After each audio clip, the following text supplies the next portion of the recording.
Hey, mic check. 1, 2, 3, 4, 5, 5, 4, 3, 2, 1. Good morning, everyone tuning in. We will begin shortly. Just getting mic checks. Hello, 1, 2, 3, 4, 5, 5, 4, 3, 2, 1.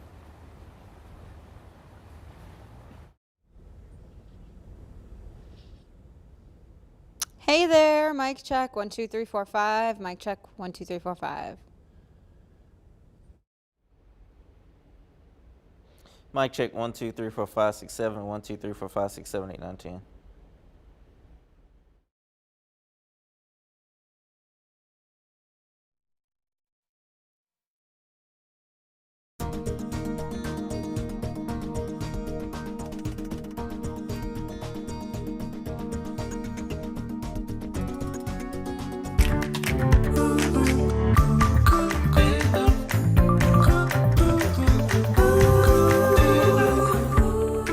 Good morning, friends, and welcome to After GMS. We are live here on the News 2 Facebook page, giving you a few moments to join us and hop on. Already seeing some of our regulars.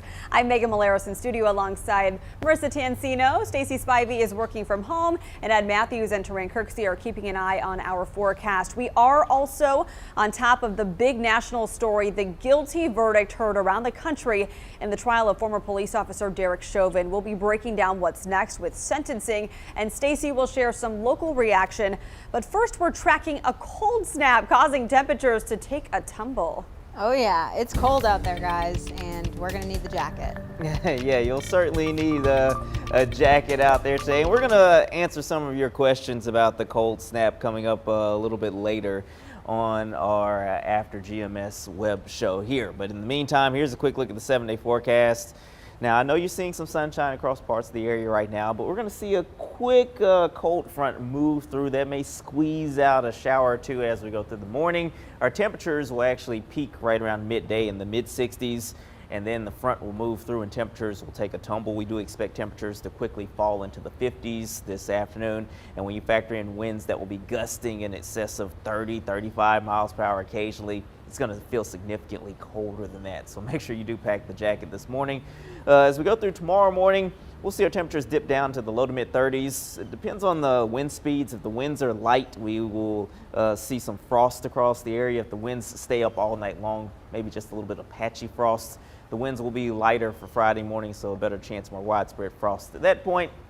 Then our next decent chance of rain arrives on Saturday. After that, as things stand right now, it looks like we will warm back up again as we go through the first part of next week. In the meantime, though, temperatures kind of on the cool side the next several days.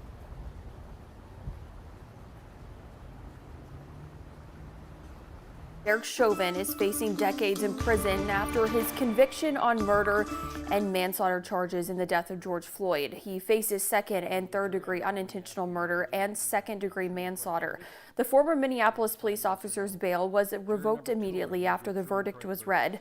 The 45-year-old is expected to be sentenced in about 8 weeks. And hundreds of you, thousands of people reacting to the news on social media over the last day. So let's go ahead and see what some are saying so far. Governor Roy Cooper tweeting, "I appreciate the jury's work for justice. George Floyd's death shouldn't have happened, and we must continue to work to bring positive change to our state and country." Representative Mark Walker says our justice system still works. Now we should ensure the relationship between our brave law enforcement officers and every community they serve works as well. We all have a responsibility to love and support our neighbors. And now taking a look at just what other people are saying, Herb writes, "Justice was served, but it won't bring back Mr. Floyd." Tina adds, "That was fast." Dean says, "No justice was done here." But Sonia comments, "God is so good." Let's continue with our morning headlines here at home. If you plan on getting vaccinated at Greensboro's mass vaccine site at the Four Seasons Mall, there are some changes you should know about. The federally supported site is adjusting its operations and schedule. WFMY News 2 site Denise McMiller has those details and how the site is making sure no shots go to waste. Well, the good news is the pause on the J&J vaccine happened before the federally supported site received any of its planned shipments. But they did open up appointments, and most of the 150 people who secured slots rescheduled for the Pfizer vaccine. Second round Pfizer vaccine shots begin today. Right now, appointments are open through May 4th. Walk-in and drive-up shots also begin today. There's a separate line and lane for those without an appointment. The sign-in process will take a little bit longer if you don't have an appointment, because we'll have to gather some information from you that we didn't get during our registration. And similar thing on the indoor clinic. It'll just take you a little bit longer to fill out the registration form, because we won't have your information in the system already. But other than that, the process is exactly the same. FEMA says they have enough staff to handle the extra traffic. The site will close on Sundays each week through May 27th. And the goal is still to vaccinate 3,000 people a day. But FEMA says on certain days they'll vaccinate an extra 1,500. And throughout all of the Triad's federally supported vaccine sites, they've been able to fully vaccinate 127,000 people. Novant Health also announced yesterday all of its vaccine sites will now accept walk-ins. They include the Novant Health Haynes Mall vaccine location. You don't have to be a Novant patient to go to a Novant vaccine clinic. Officials do say they want to make it easier for people who want vaccines to get them.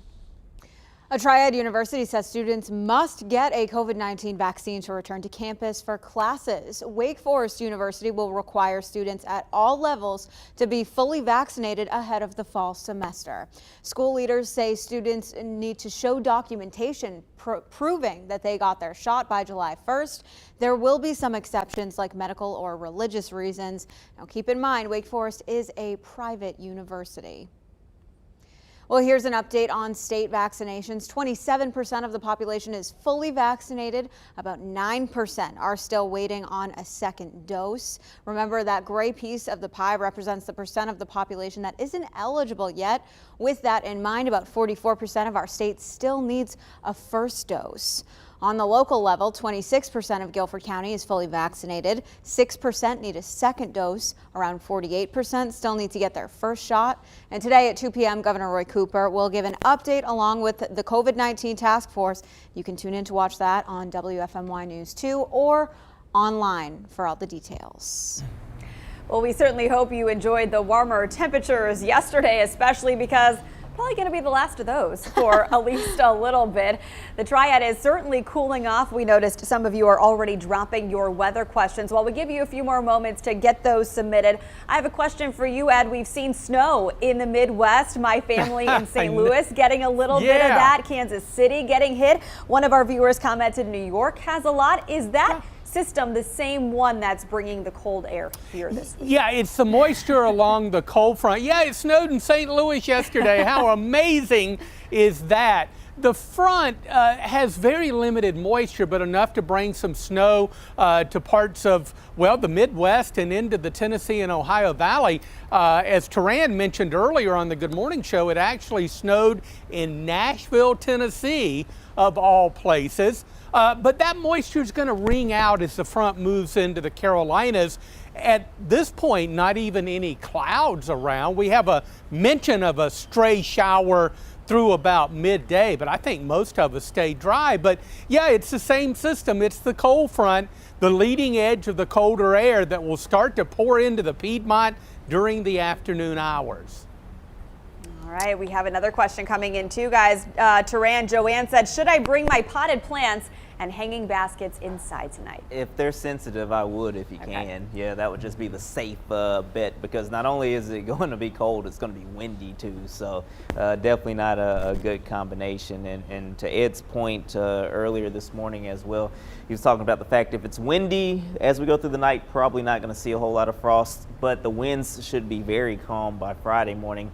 And that's when we'll see a better chance of widespread frost on the grass and the rooftops and things like that. Stacy asked what everyone's favorite beverage is to warm up, and I just want to mention that despite it being colder this morning, I still had iced coffee. Iced coffee? Are you one of those people who drinks it year round? Yes. I think it's I don't know, maybe it's a New England. That's like our joke up north. We drink iced coffee no matter what. It doesn't matter if it's below zero, we will. So. Well, Stacy, since you posed the question, what's your hot beverage of choice today? You know, actually before the show started, because I was so cold in my house this morning, I was thinking, oh, after GMS, I'm gonna make some hot chocolate. That just sounds so good this morning. And that's what made me think to ask the question on here. And Sharia says that really everyone said coffee this morning, so I guess that is just the beverage of choice today. Sharia said coffee, Jessica said coffee as every day, Nadine said coffee, coffee, coffee. And then Jason said creamer with a little bit of coffee, which is always the way to go. But Joe said, Marissa, iced coffee is the best. See, I'm not alone in this. Thank you, Joe. And again, if you're just now tuning in, go ahead and submit any weather questions you have for the guys. We know a lot of you have mentioned on After GMS this week, you have plans coming up this weekend, a few weddings I've heard about, so you're trying to obviously plan accordingly and decide what to wear. But I am curious, Ed, you've lived here a long time. You grew up in North Carolina. You've been working as a meteorologist in the Triad for many years. Forever. What do you remember? You are a young soul. What is the earliest, or the latest, I should say, you remember it snowing here in the Triad? Oh my goodness. I know in Sanford, I was a teenager. We had snow in mid-April. Wow. And I can't remember the year, but I was a teenager, so it must have been somewhere in the great 70s decade. But they were gigantic flakes. There were many flakes of snow stuck together, and that tells us that the snow was a very wet snow. It snowed for about 20 minutes, never stuck to the ground. And again, I think that was probably early April back in the 70s I saw that. Wow. Yeah, that's crazy. And you know, while we're talking about looking back in history, I thought everybody would be interested to know the latest in the season, and I looked this up a while ago, the latest in the season that we've had a low temperature of freezing was May 8th of 1989 here in the Triad. But interestingly enough, we've had morning lows in the mid and upper 30s the last week of May.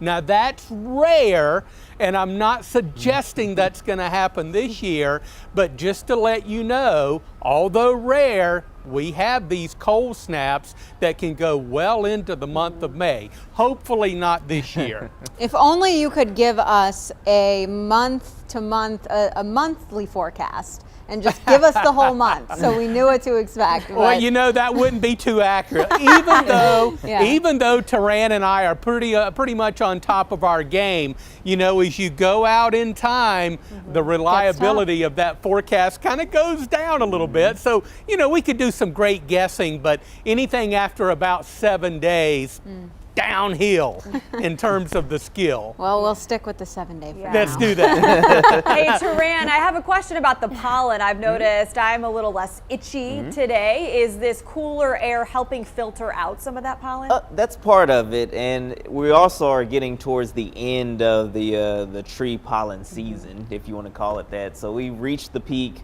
already, and it's starting to trend downward. And as you get cold fronts to come through, that's going to blow some of the pollen that's remaining away as well. So I think over the next week or two, you're going to continue to see some improvement in the tree pollen. But then you have, I believe is it the grass pollen that's next, Ed? Yeah, the grass, pollen is already starting to kind of crank up a little bit, and then as we go through summer, you start to get that ragweed pollen as well. So when one kind of dissipates, another one fires up. Stacy, poor you. I was hoping for some good news for you, but it sounds like you got to keep that Zyrtec handy, girl. Yeah, I mean, it's just never ending, right? And it's funny, you guys mentioned the ragweed and all the different kinds of allergens, and I am allergic to so many things. It doesn't even matter for me because it's just when one's up, the other one's down, and so I was really feeling the burn this morning. Could not stop sneezing. Gotta keep those tissues on standby. We went from very high to just high. Yeah. So as far as the pollen count, so there you go. It's improvement. Every little bit counts. Every Exactly. little bit counts. Yeah, small victories in the pollen forecast. All right, guys, close us out with a final check of our 7-day. All right, we'll certainly do that. You know, it's really nice here in the garden right now. A little bit of a breeze and a completely clear sky from my vantage point, but boy, things are really going to start to change as we head through the afternoon.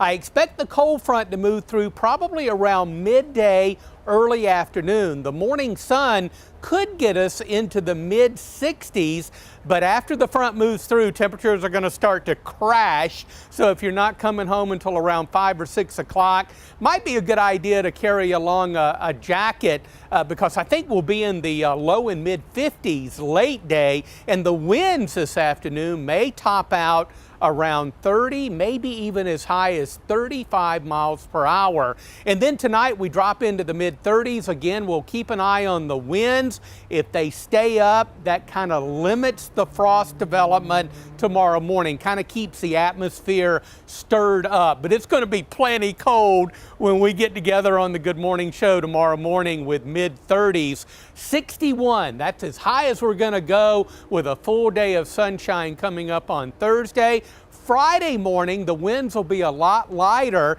and we could even be a degree or two below that 35 that we're forecasting tonight. A 33 or 34 is certainly a possibility, and with the lighter winds, I think a better chance of more widespread frost coming up on Friday morning. We'll make it into the mid and upper 60s. I was just looking at some model data before we came on the air.